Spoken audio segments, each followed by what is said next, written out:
intentions.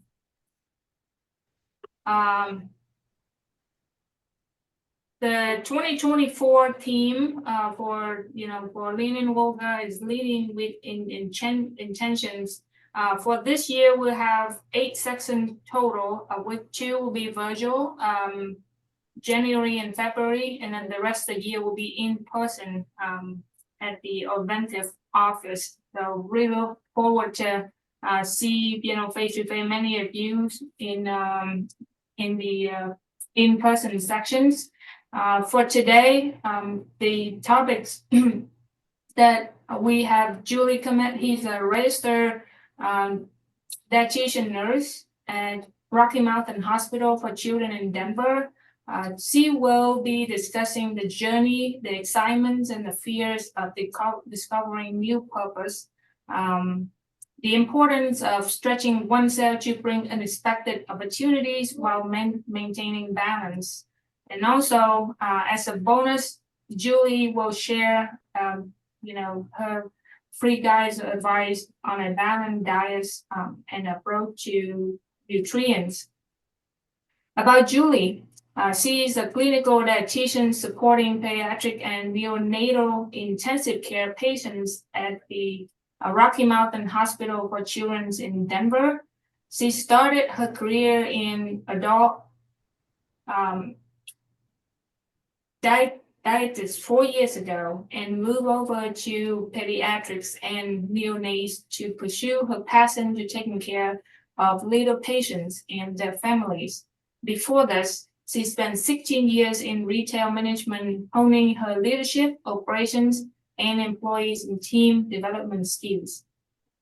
Julie has a passion for people developments and has been able to apply this in both careers and in years spent as a youth coach in softball and volleyball. As a native Colorado, she enjoys hiking, camping, backpacking, fly fishing, and gardening. She is also a mom of 2 teenage daughters. So there's a lot there. Yeah, she's one of the women that I look up to throughout my time since I met her. Also friends and family on my end as well. So with that being said, I will turn over to Julie and just to our audience. So for today, the agenda, Julie first will share her journey. She has the slide deck to share as well with her career change. And then we will have a Q&A in that portions. After that, we will continue with Julie on the her guides on the balanced approach to nutrients. And then another Q&A sections. We will target to wrap up right around noon. So with that, all yours, Julie. Perfect. Thank you so much, Tien. You're so kind. I appreciate the nice words. Like Tien said, I'm currently a dietitian at Rocky Mountain Hospital for Children in pediatrics and NICU, and have been enjoying my new career in doing that. For today, Tien already went over this, so we'll do the 2 different topics, and we'll stop to do Q&A after each one.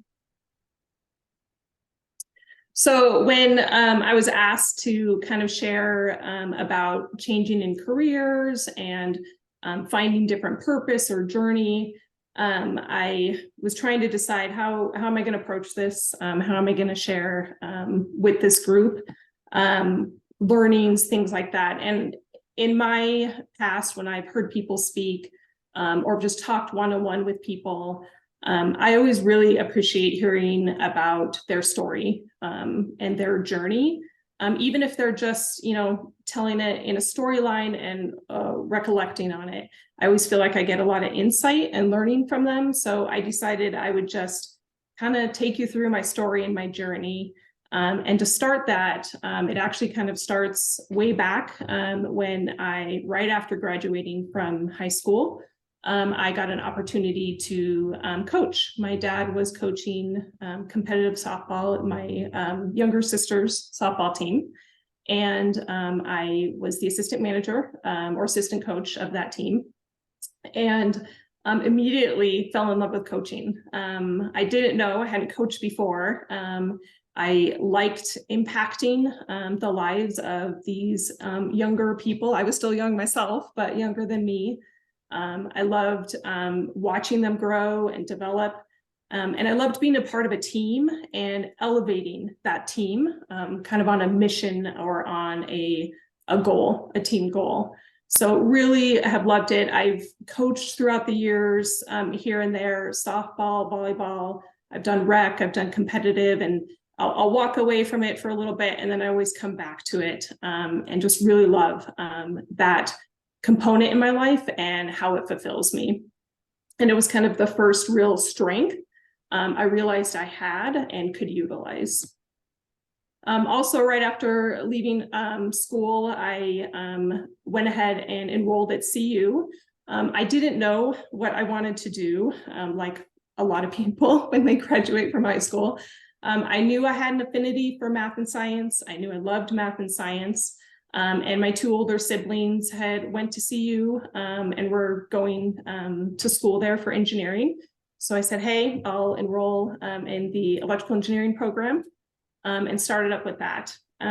Lots of it I loved. I loved the components of math and science and using that part of my brain.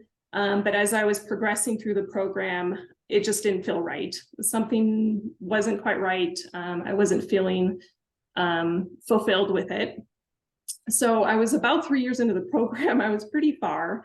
And I decided, you know what, I'm going to take a leap into the unknown here and take a break. And I needed a job, and I'm going to have a job, and then I'll just come back fall semester, kind of decide what I want to do. And so I got a job at Starbucks as a barista. I'm back in my 20s, early 20s. I was very reserved, very shy. And so when I interviewed for the job, I almost didn't get it. My manager told me later, he's like, I didn't want to hire you. And the assistant manager liked me, saw things in me. And so that's why I got the job.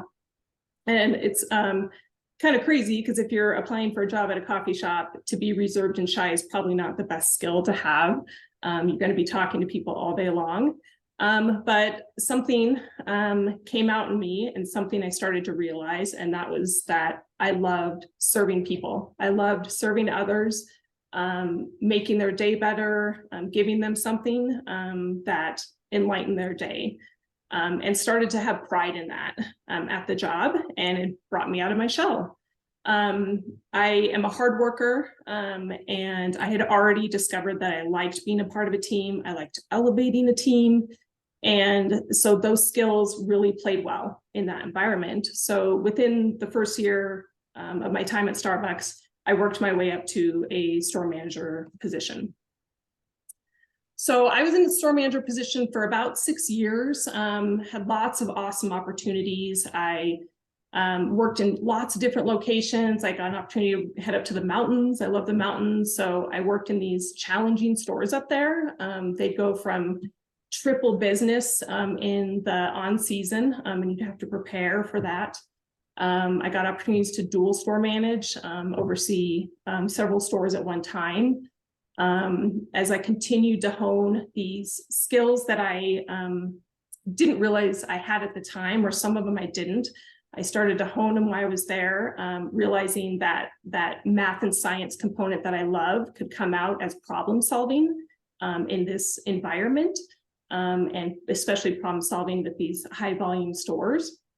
And so I was really able to take these strengths that and talents that were within me and bring them out and just hone them more and more in that role. And then I got an opportunity to be a mentor to incoming new managers and be a coach, which is what I love. I love coaching. However, as I kind of neared my 5th, 6th year, I was having that feeling again, like I loved using these strengths and talents in all these ways, but there was something missing and it didn't feel right. And so I decided at that point to enroll at MSU Denver and start taking some classes. I love math and science, and I love working with youth. And I was like, I think I want to be a math teacher. Like, I think I could feel really good about that and fulfilled.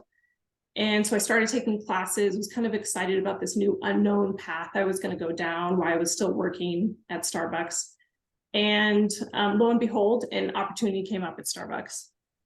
And I was asked if I wanted to take on this year-long project as basically a new store opening specialist. They were looking for someone to consult a group of 12 managers and 12 district managers to take these locations and open them up as Starbucks. It would have been a lot of it new to me in regards to influencing people above me. I had to do a lot of promotion in that role. And so I was kind of at a position where I was like, do I take this path of the unknown of a totally new career, or this path of this kind of unknown position at Starbucks that would stretch me? So I decided to take this path as the new store opening specialist. It was awesome. I got to use all those strengths at the bottom, elevating. We had this team of 24 people. We had this common mission, and I was helping coach them and consult them and problem solve. I got to develop this playbook that was used across the region of how to open new stores. So it was very fulfilling, and it took my strengths and my talents, and I say gifts, just to another level, and really enjoyed that year doing that. The great thing about taking these strengths to a new level is then it opened up the next opportunity for me at the end of that year to slide into a district manager role. So I spent 6.5 years in that role, overseeing anywhere from like 12 to 20 locations across all of Colorado. I had some remote locations, and then here in Denver. And again, just stretched me in new ways. I was now able to take these skills that I've developed and help teach them to younger managers. Problem solving really came to light here. And something that I didn't realize was a talent or a gift was this thing of restoring. And so I liked taking over these stores or having these stores come into my district that were struggling, and working with the team there to help restore them and problem solve how we can kind of bring them back to success, and really appreciated doing that. I also got the opportunity to keep taking my coaching to the next level. I became a district manager mentor, so I was able to train and develop and coach incoming new district managers, and just really great opportunities. Starbucks was such an amazing opportunity for me, and it constantly, the people, the company, constantly were trying to develop you and giving you opportunities, and there's so many avenues to go in, but there was something missing. Even though I could use all these strengths, I just felt like something was missing. My bucket wasn't being filled all the way. I wasn't rejuvenated with it. And the district manager role was very demanding. Lots of hours spent in it, a lot of stress. And so I had to look at that and say, is there something else out there that I can use all these strengths and skill sets with in a different way? I didn't know what that was. So this is kind of another time where I had to kind of take a leap to the unknown. I was lucky. I had a very supportive significant other. We were in a place where I could walk away without knowing what the next step was. So I do realize I had that opportunity there. But I decided to say, hey, I'm gonna try to pursue something else. And so at that point, I started to realize that all my strengths and gifts that I was using in Starbucks were great and could continue to be used, but there was something that was making them not feel meaningful. And that was the retail and business aspect of the job. I had lots of peers with Starbucks who loved and thrived in retail and business and operations like that. But for me, that really wasn't a passion of mine, even though I could use my skills there. And that was when my moment of when I felt okay walking away, because I knew that no matter what, the real passion there would never be there. So I stepped away. The great thing about it is it was very sad. I was leaving a family of 16 years, but I wasn't scared. There was this big unknown, but I wasn't scared because I knew that I could find something that I could use my skill set with in another avenue. So I took some time off. I got time with my kids. They were 3 and 6 at the time. It was amazing to be able to fill that part of my life and that passion and bucket in my life. And as I was spending that time with them, I started to realize I was excited about food and nutrition.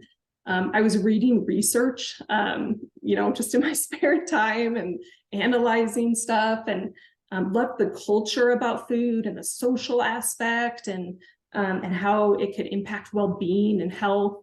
And specifically when I was reading the research, I was really excited about it and understanding how these micronutrients would impact the body. So I had a friend who actually had a degree in nutrition and started talking to her about it, and was starting to think, hey, this avenue of being in dietetics sounds like it could use my strengths. I could use them there, but with something that I was really passionate about and just naturally gravitating towards. So I went ahead and went back, re-enrolled to MSU in the field of human nutrition and dietetics, and worked my way through kind of slow, working part-time with my family, with schooling, and loving it, loving this kind of new avenue. When I first went there, I will say, to meet with the counselor to talk about the program, I had to bring my 3-year-old daughter with me. And luckily she was quiet and good and played well while I was having the meeting with the counselor. And I was left that meeting excited, and I'm walking across campus and I've got her on my hip, and I'm looking around and I'm seeing all these young, like 20-year-olds just out of high school, like sitting around talking and being on campus. And I think maybe earlier in my life that would have intimidated me or wouldn't have felt right. But it didn't. I wasn't scared. I was just so excited about this new opportunity. And so I knew at that point, I was like, I think I've made a good decision here. I was very excited. When I graduated in May of 2019, I had to slide into an internship. To become a registered dietitian, you have to complete an accredited internship. So I was lucky enough that I had this previous experience that allotted me skills that they are looking for in these internships, and was able to get into what are really competitive internships to get into. And I got in with Sodexo. The program's amazing, the internship, because it actually takes you through all the pathways of dietetics that I didn't even know existed. There are so many different areas you can go into with dietetics, community health, outpatient. You can be, they focused on like, what would it be to be an entrepreneur and start your own business or start a food blog. So really kind of giving you an understanding of what all these different areas are. And it wasn't, I would say maybe halfway through the internship when I started to know I wanted to be in clinical. It's math, it's science, and it interested me a lot.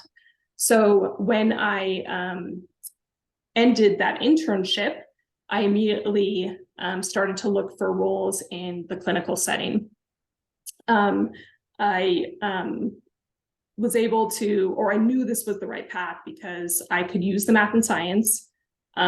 Being a part of a team when I was in my internship and in that clinical setting and watching rounds happen, and these team of doctors and nurses and therapists all coming together for this common mission for the health of a patient, just really was up my alley. I loved that. With any role in dietetics, you can use coaching and educating, so I could do that in that setting. And that component of restorative that I mentioned earlier was something that I could really do in the clinical setting. Being able to help restore someone's health or get them on the path of that way was really exciting. And what was very interested, or I was very interested in, was I could do and go back to working with youth. As long as I ended up somewhere where there was a pediatric component in that hospital. And ultimately, why this was feeling so right to me, and the reason I left Starbucks and a company that I value very much, is that I could use all the skills that I had developed over my time, but in a way that was meaningful to me, that filled my bucket in this clinical setting. So I got on as a PRN. I was floating between 3 hospitals, and at one point got lucky enough to get a full-time position at Presbyterian St. Luke's.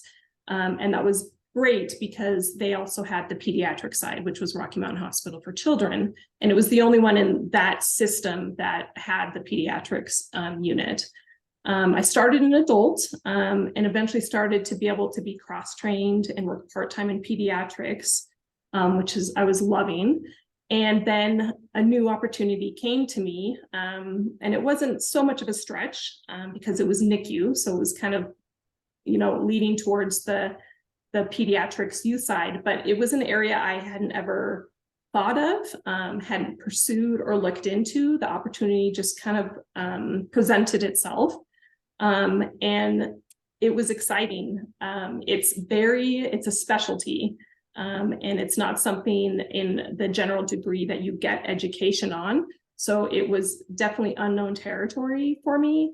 But at this point in my career and life, I realized those unknown moments, those kind of opportunities that you don't know what you're getting into, are the times when I grew the most, and the times when I was able to take my strengths and just take them to the next level. So I was definitely on board.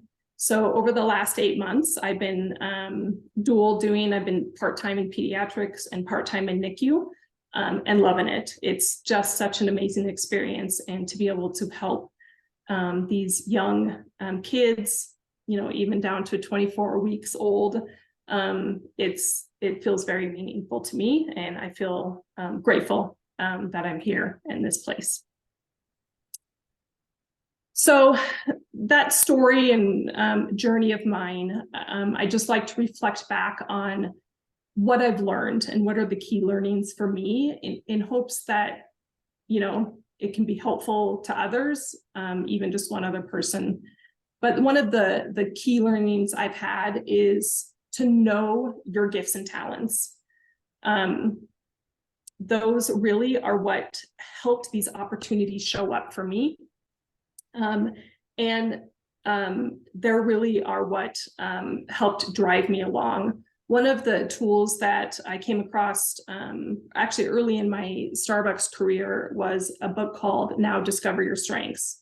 And it's, a typical career book where it's going to give you kind of background and then have you take a test or an assessment and then tell you some things about yourself.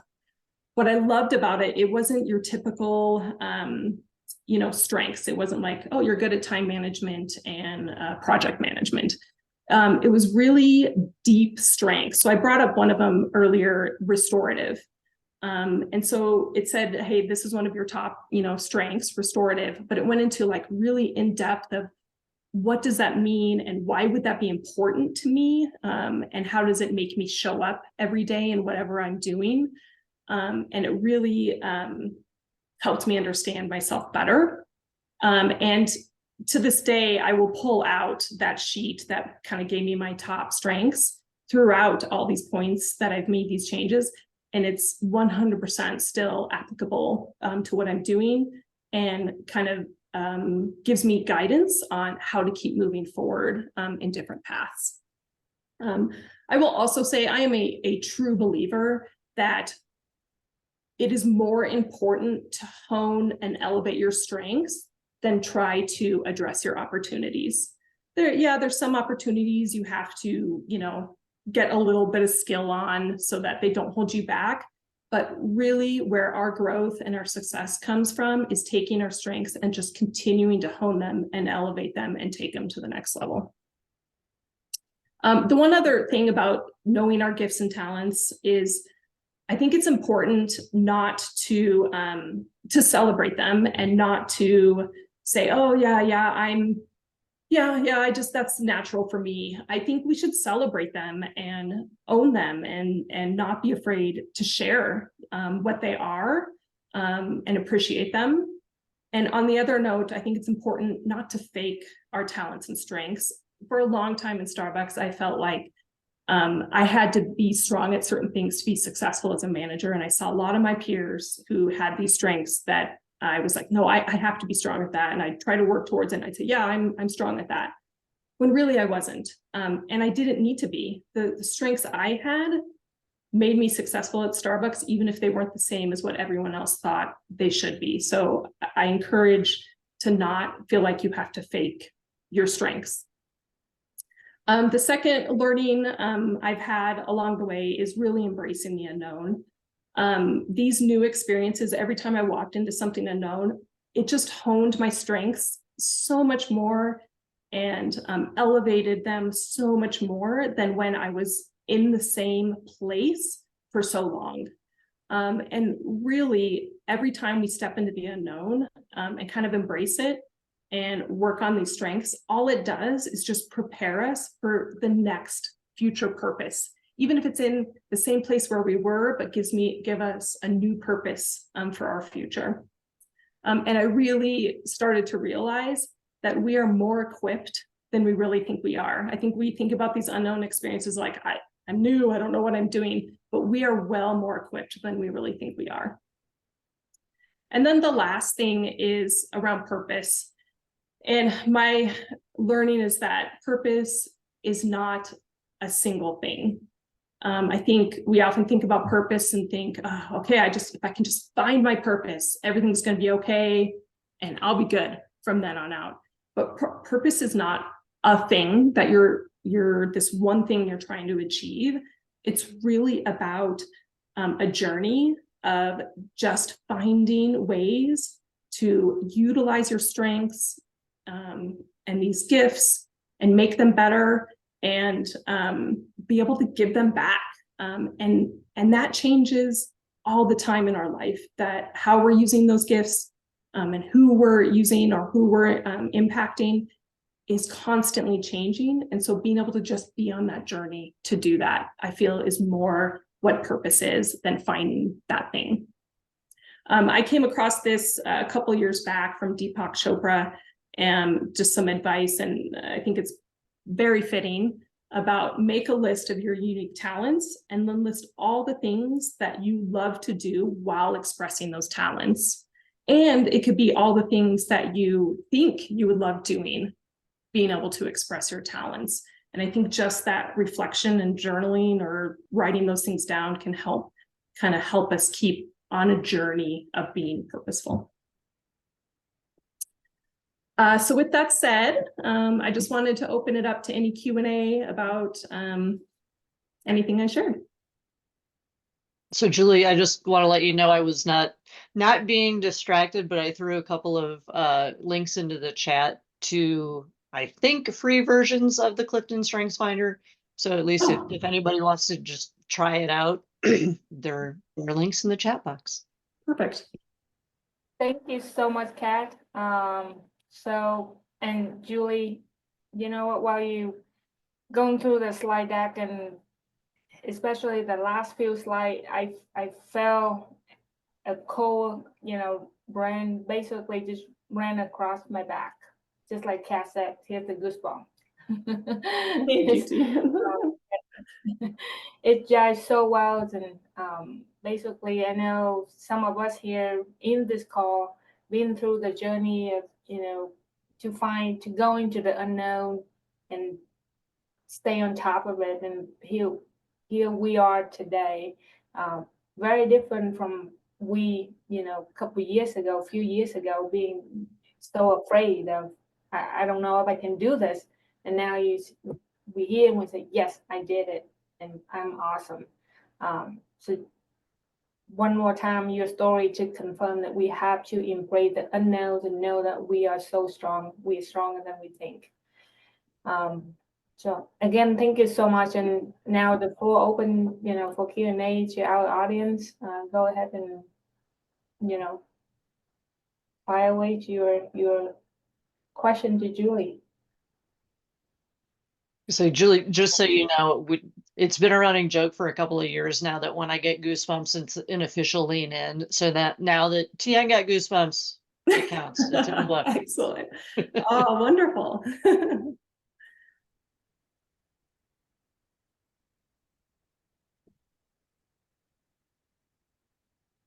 I guess Well, I'd like to hear. Oh, go ahead. go ahead, Kat. I was just gonna say I'd like to hear a little bit more about how you work in the NICU with the really, really newbies. What does that look like? Yeah. So definitely it's so important, the team environment in there. The amount of expertise that's needed to take the littlest kiddos, I mean, some that are only 500 grams when they're born, and get them to a place where they're thriving and can go home. It takes just tons of expertise in there. So in my role, I'm really looking at what is the nutrition they need for the building blocks to continue to have the development in their body. I mean, some of these premature babies, the majority of their, organs, GI systems, things like that aren't even fully developed. And what is this very special level of nutrition do they need to help continue to do what would have happened if they were still in utero? And so constantly looking at how their growth is doing. I'm looking at growth charts like all day, every day. How are they getting their nutrients? Well, actually, I shouldn't say some, most of these babies are either on tube feeds or they're on TPN, which is IV nutrition. So they've got basically broken down nutrition that's going directly into their artery blood system.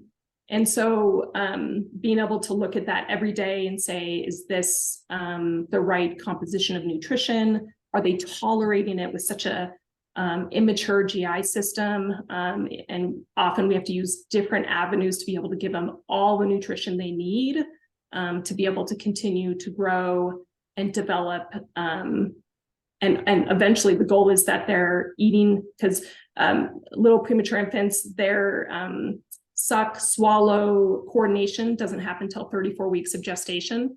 And so we're just trying to give them all the growing nutrients till they get to that place. And then hopefully our speech team then takes over and starts helping them learn how to actually eat themselves. And then I continue to help them with the right nutrition in that way so that they're ready to go home and continue to thrive. Excellent, thank you. And there is a question from Jamie in the chat box. So Julie, great presentation, very honest and real. Question, in the moments when you didn't have the strength, how did you communicate that? Yeah, I think I didn't always. There were definitely earlier in my Starbucks career, I was afraid to, not that anyone would look down on me, but it was just scary to say that, hey, there's something missing here. So a lot of it, came from communication at home in my personal life, talking to friends, talking to family members.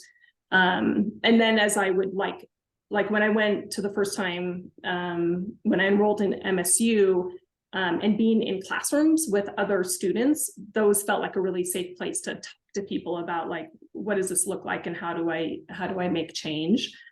As I got further along and started to understand how important vulnerability was, we had a big kind of program that we went through. I think it was the end of my store manager time, talking about how important vulnerability was, and it's not a weakness, and being open and honest.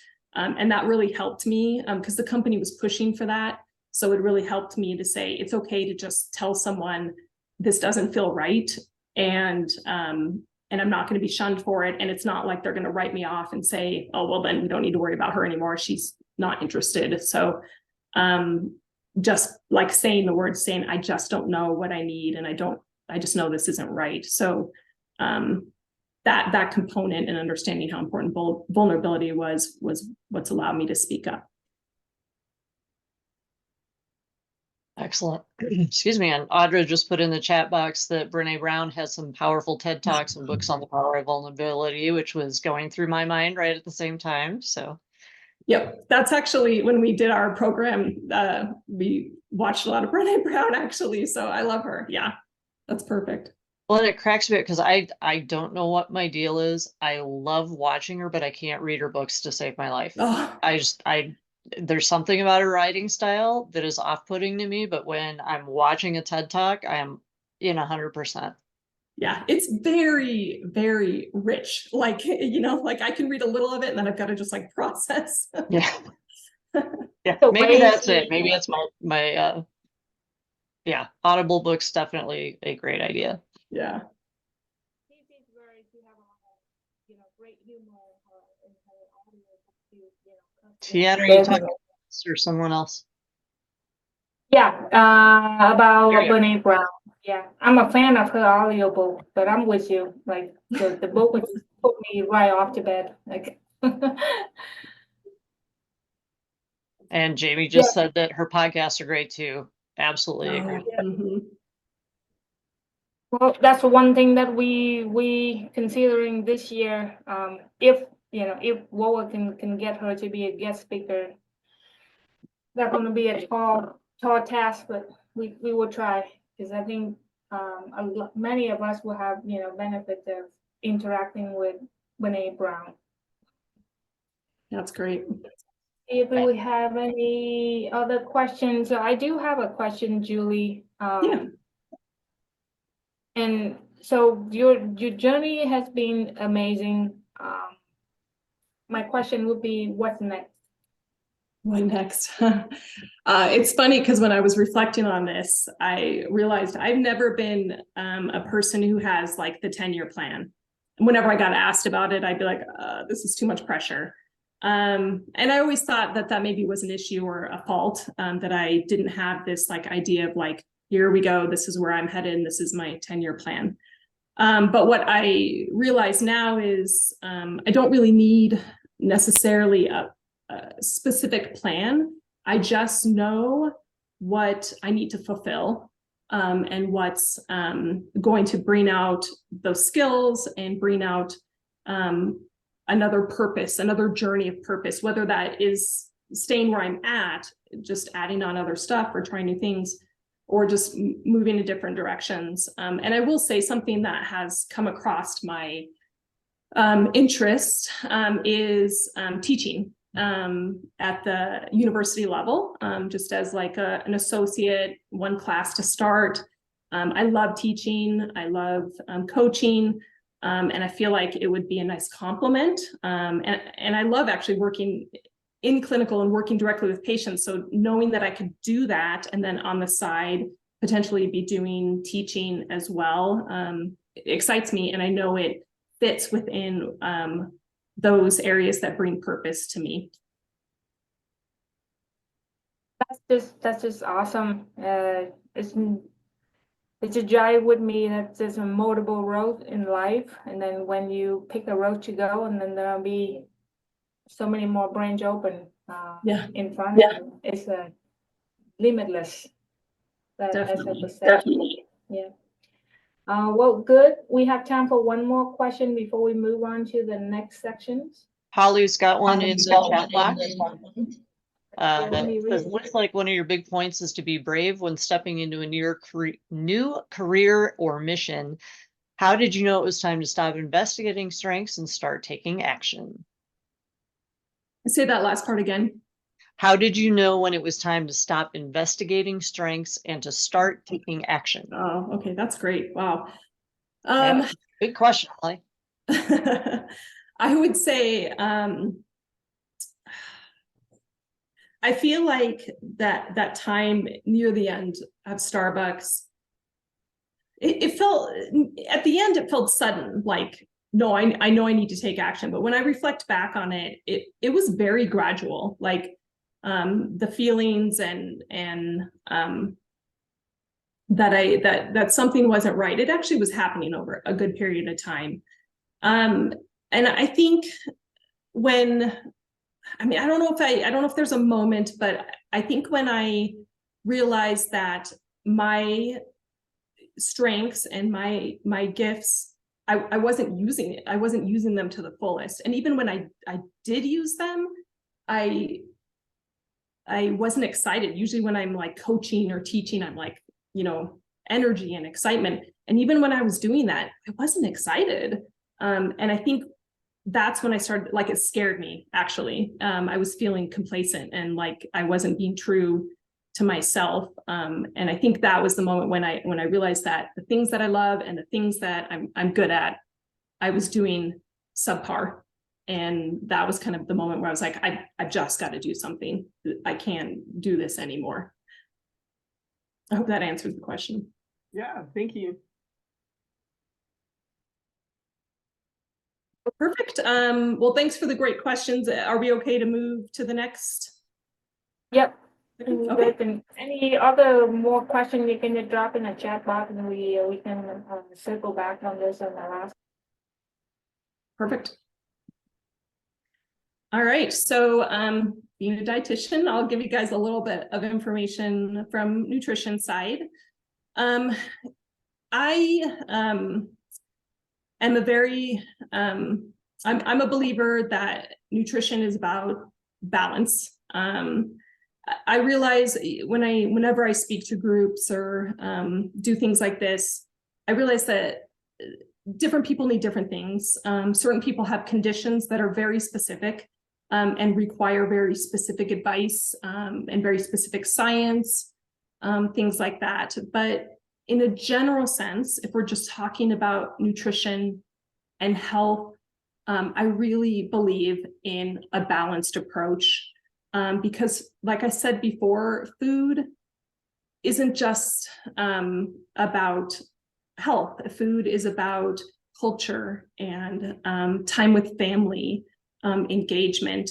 We know that through some research that when you have someone who's elderly and isn't eating because they just have less appetite and they're not eating as much and not getting their nutrition, that if you pair them up with a companion while they're eating, they eat more.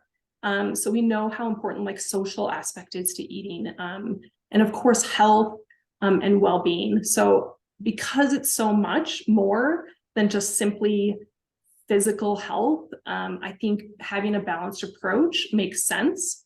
And we really need to look at addressing not just the body, but mind, body, soul, everything. So one of the things I feel like that it encompasses balanced nutrition is to have a healthy relationship with food. When we have food choices, we're making them for many reasons. We're honoring our health. It's about our health, but it's also about taste. I mean, lots of food tastes really good. And taste is important. The social aspect is important. And these food choices are based on all of that. And we need to have a healthy relationship with that. And we don't have to eat perfectly to be healthy. Health comes, like I said, in mind, body, soul, and to truly feel healthy, you've got to incorporate all those. I often talk about food stress. So if we're stressed about what we're eating, worried about, is it the right, is it the wrong? That is not health. If anything, it's counterintuitive. And so it's important that we honor everything about it. I'm sure some of you have heard about intuitive eating. Really the key here, it's just listening to our body and what is it saying? Are we slowing down enough to hear it? So are we hearing that we're hungry? Are we recognizing signals that we're hungry and that our body needs the fuel?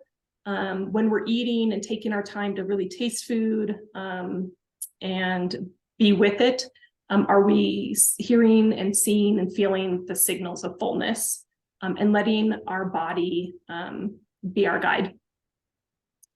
Another really important part to having this healthy relationship is challenge the food police.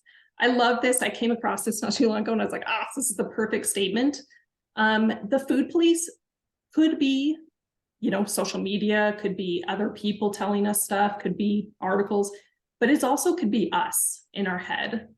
And when I think of police, the food police, it's all about, are we saying this is good and that is bad. This food's good and this food's bad. Or I'm good for eating this, or I'm bad for eating this. Those are very unhealthy things to have when you're talking about relationship with food. And I think we should challenge that, whether it's coming from an external source or internally, is challenge not to be the food police, to keep that healthy relationship. And then the last kind of component that helps us have that healthy relationship is really focusing on how our body performs. Looking internally to how food makes us feel. Does it allow us to do the things we want to do, whether that be engaging socially with others or doing activities we love, and not looking externally, and making our decision about our relationship with food based on external cues. So to get more into, having that healthy relationship, I think is so important. But people want to know about the science, right? They want to know, well, what is the science saying, or what are the experts saying? And it's hard, like I said, because if someone has a very specific condition, they need different science than maybe someone who's just talking about general health. And so someone could go down a rabbit hole of like, no, I got to be doing this. This is going to be good for me, when really that's for someone else with maybe some more specific needs or specific conditions. And so when I look at kind of the body of science and my education and saying, okay, for general balanced nutrition, what's some science out there that kind of gives us some guideline or idea? And kind of one of the areas that really shows that it's good and helpful for our body is being plant forward. And so I will put a disclaimer in right now.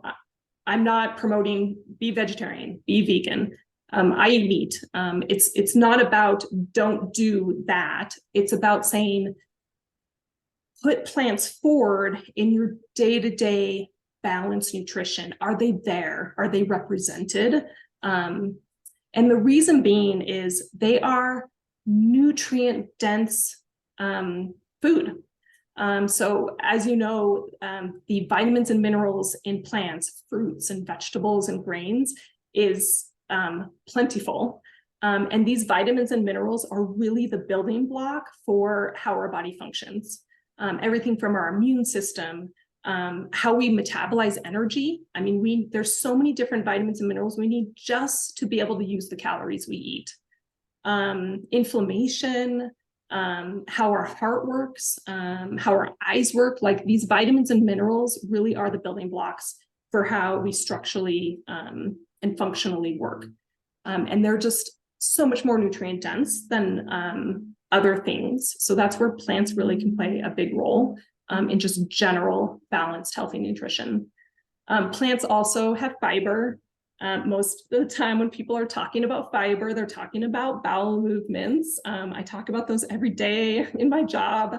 But fiber is so important in a lot of other ways. Fiber is the food of our gut bacteria, our healthy gut bacteria. It feeds it. And then in turn, this gut bacteria, the good gut bacteria, produces something called short chain fatty acids. And these components do wonderful things. They help rejuvenate our gut lining. They provide energy for our gut. They help offset inflammation. So fiber plays such an important role, and that comes from plant food. Another component of plants is polyphenols. I'm sure many of you have heard about this. It's definitely been out there in the research.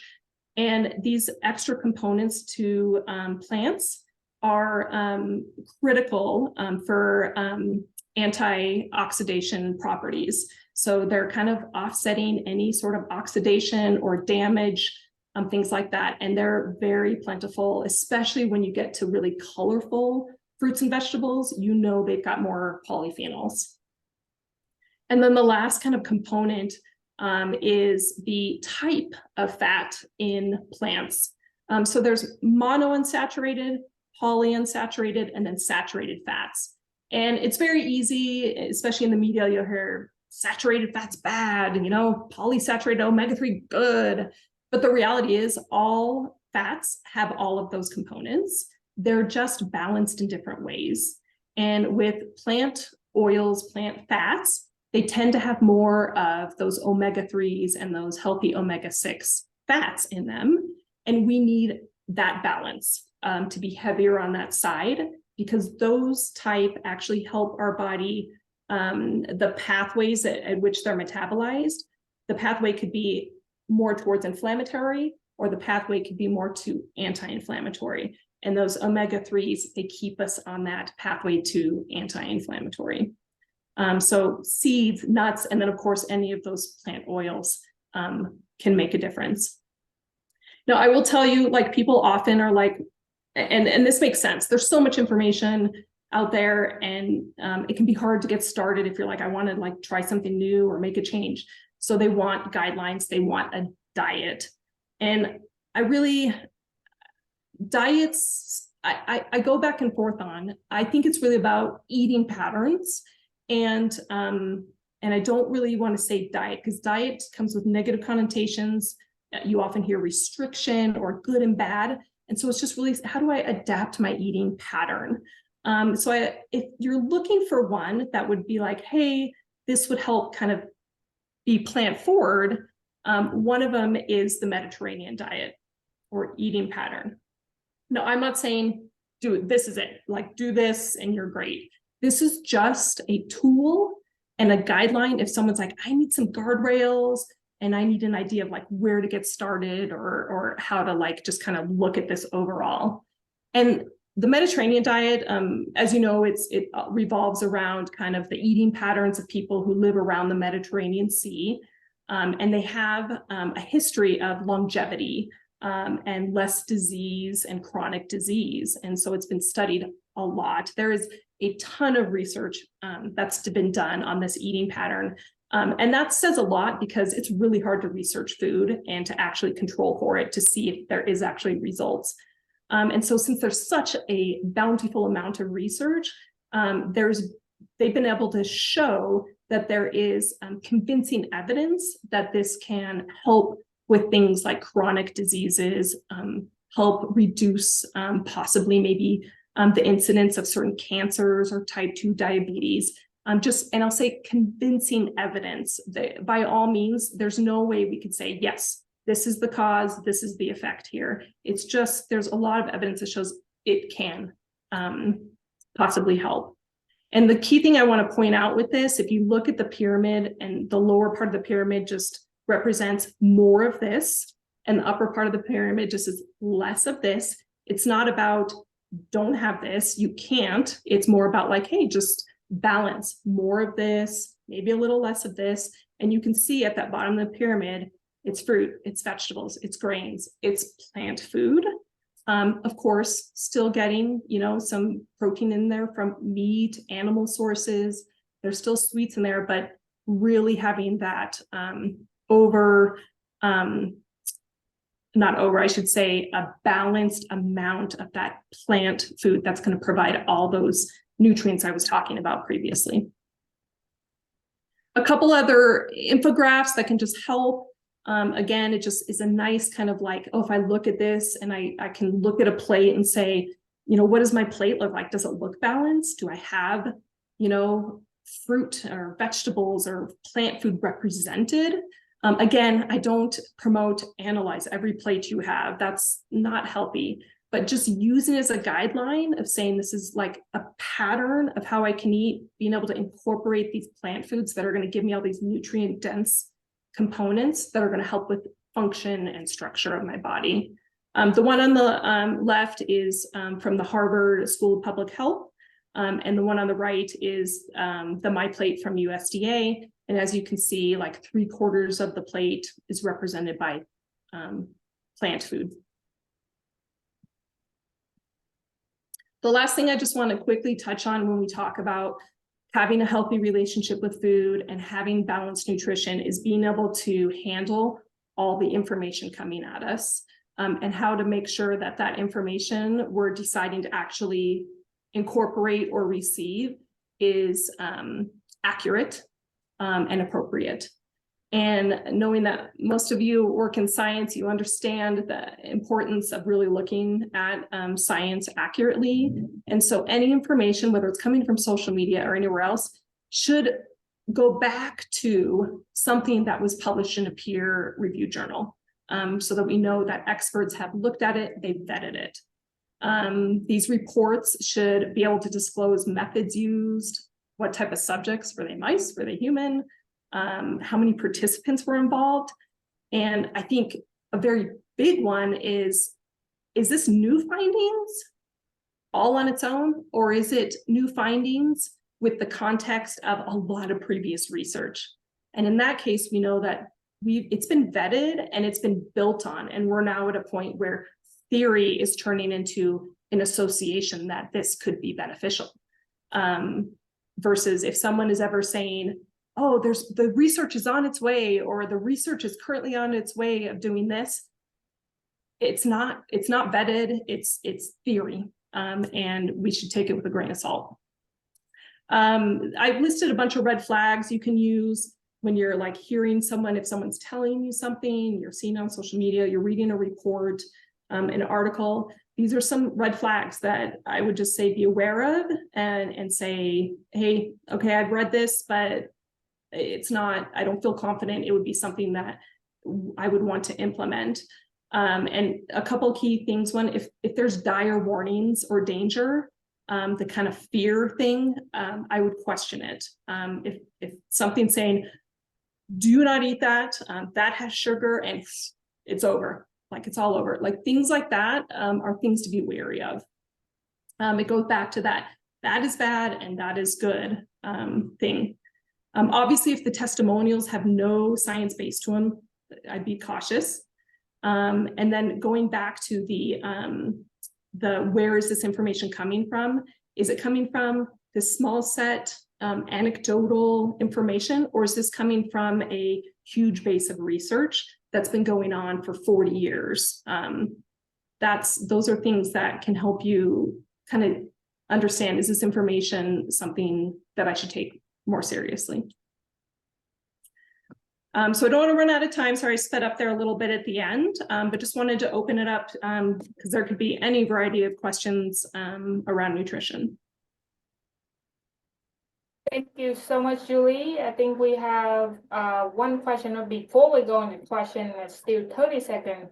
I have the privilege of enjoying Julie's food, and she's amazing, amazing cook. Oh my goodness. Love the pizza. She make pizza from scratch, everyone, with arugula from the gardens, sometimes from my garden. But we both have the love for food, and I would love at some point in the future that we can get together, group, and kind of maybe a potluck or something. Us will have a opportunity to enjoy Julie's food. You will see like her passion with nutrient, with food. Her love is shared via the food that she makes.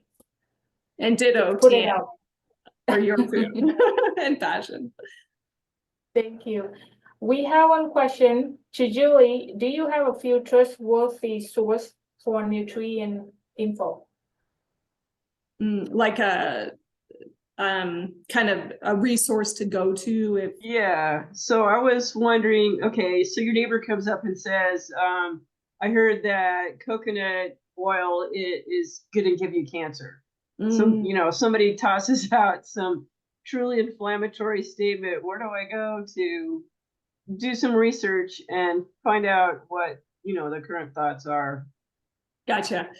Yeah, so it's hard. It depends on what it is. So like a lot of times, like if it keeps coming up about heart health and like inflammation, and I can't eat fat because it's bad for my heart, I can't have any fat. I will then guide people to these organizations like the American Heart Association. They're bound by research, they're bound by science. And so these organizations will give accurate information. I can put together like a list of like different areas that have these organizations like oncology, cancer, pediatrics, things like that. If you guys want, and then they can send it out. I don't know if I have like a source, like, hey, this is the source you go to. The National Institute of Health can be a good one and can kind of actually like path you into other ways. Sometimes that information can be really, it's obviously very science forward and very intense, so that could turn certain people off. They're like, oh, this is too much, I can't handle this. So I could provide like kind of like, here's very science-based, like if you want to dig in, and then here's some organizations that we trust and know follow science for different kind of specific things. Would that be helpful? That sounds great. And you're talking to a sciencey bunch here. We're down with that. Totally. So I'll reach out to Holly for the summary. Yeah, and I did put a couple things in the chat that I'm doing with a complete disclaimer that it is only my personal experience, no endorsements, zero research. Awesome. Well, to be fair, Kat, some of my favorite podcasters recommend athletic greens, like on every daggone podcast. Like Mr. Joe Rogan. Well, I don't listen to him, but Okay. Human podcasts, which he's a neuroscientist. He recommends it. Tim Ferriss, the same, and they do a lot of research. Not to say I'll just jump on that bandwagon, but Well, and it's only 50 calories and it's like a 10-ounce situation in the morning. So I slug it, have a yogurt, move along. It's great. Yeah. Julie, I do have a question for you. A hot topic in my family lately. My younger brother's vegan, and then this new docuseries came out, You Are What You Eat. I don't know if you've seen it yet, but I actually haven't seen it yet. I need to see it, but I haven't seen it. For those that maybe haven't seen it or may be intrigued, it's super interesting. They do the test on twins because they have the same general DNA makeup of one twin does an omnivore diet, the other one does a vegan diet, and the comparisons of over 8 weeks through exercise and eating through these diets, what the differences are. And they're not incredibly shocking by any means, but they go through in the docuseries different things and how our meat is sourced and different things are sourced. So I found it super interesting. It did not turn me into a vegan by any means, but you start to think more critically about where your food is coming from. So I would definitely recommend that as an approach to being aware of what we're putting in our bodies. So I really enjoyed content, by the way, Julie. Thank you. Oh yeah, definitely. Yeah, and I think the like just the basis of what they're I've only read blurbs about it, but I mean, if we're just talking about vegans plant forward, right? Like it's all plant. So understanding what's in plants and how it impacts your body obviously would lend towards, that's going to help us physically, longevity, all of those things. And so the key is that applicable in your life? Are you able to do something like that? Is it the right thing for you? And not shaming yourself if it's not quite what you can do, but can you take pieces from it and incorporate it that is doable for you? Yeah, I think kind of what you mentioned before, it's not an all or nothing approach. It's all about the balance and what can work for you. Small other plug to another docuseries is How to Live to 100. I did a big, I was a TA in my last year, and it was in aging. So everything from birth to elderly. And I put together a big component on the blue zones and all of that. So yeah, that's very interesting too. A lot to learn from it. Yeah, agreed. I was trying to find that link a minute ago and did not. So thank you, Michelle. I appreciate that. And there is a little back and forth in the chat box about the fact that Impossible Burger does sponsor that docuseries. So I think we're all in agreement that, use it as a tool, but don't just follow it blindly. Yep. And I love, is one of the fun things I did one time with a group is we actually laid out a bunch of these, like, we'll say fad diets or what's like the newest thing. And I was like, if we laid them all out, there's all these differences, there's do's and don'ts and a lot of them, things like that. but there was definitely one common theme, and that plants are really helpful to our health. And there was not one that said, stay away from plants, or limit your plant intake. So I always tried to bring that up, that like, that's just a common theme, and that can be helpful no matter how we incorporate it. Awesome. Thank you so much, Julie. Any other questions from the audience? I think we may have time just for one more question. I know we over on time. We have to buffer for maybe one more question. What we eat. All of us have really good passion for food. So that's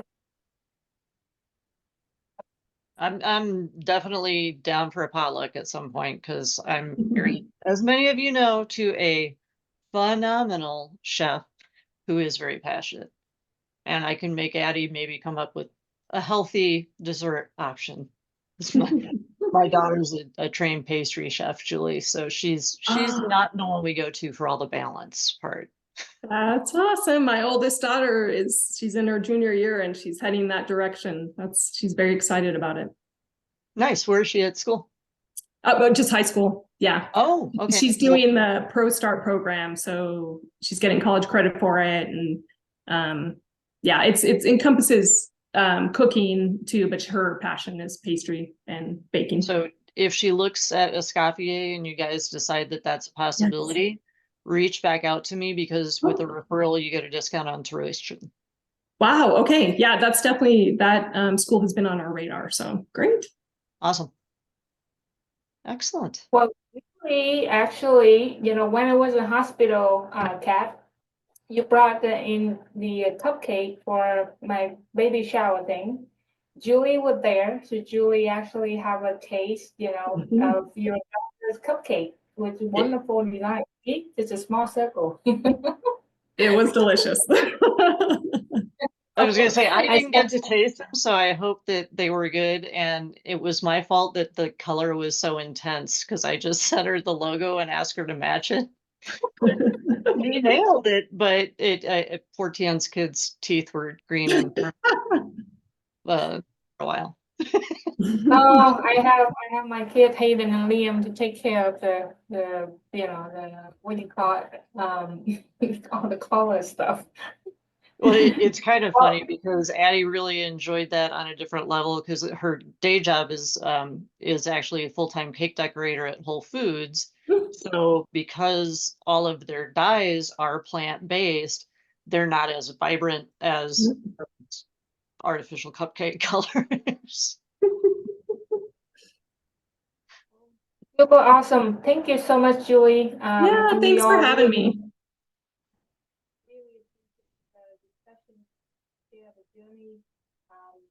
Oops, I think we lost you, team. There you go. Yeah, we really enjoy the conversation, the journey you shared, and your guide with the approach, balanced nutrient approach. We highly appreciate it, and we're really looking forward to have a offsite event with lady in this group with and Olga brought along the time, maybe summer or fall, together, potluck together. Just as here we are, it's all about making connections and leading to each other. So that said, I think I will wrap up the event. Thank you so much, everyone, for joining in today, our first discussion of the year. And the next Lean virtual event will be February 15. We will have information sent out within a week or two, and look forward to see you again. It's going to be another great discussion. Yeah, I think that's it. Thank you, everyone, again, and have a great afternoon, rest of your day. Thank you. Yes, thank you, Julie. It was fantastic. Thank you. I appreciate attending. All right.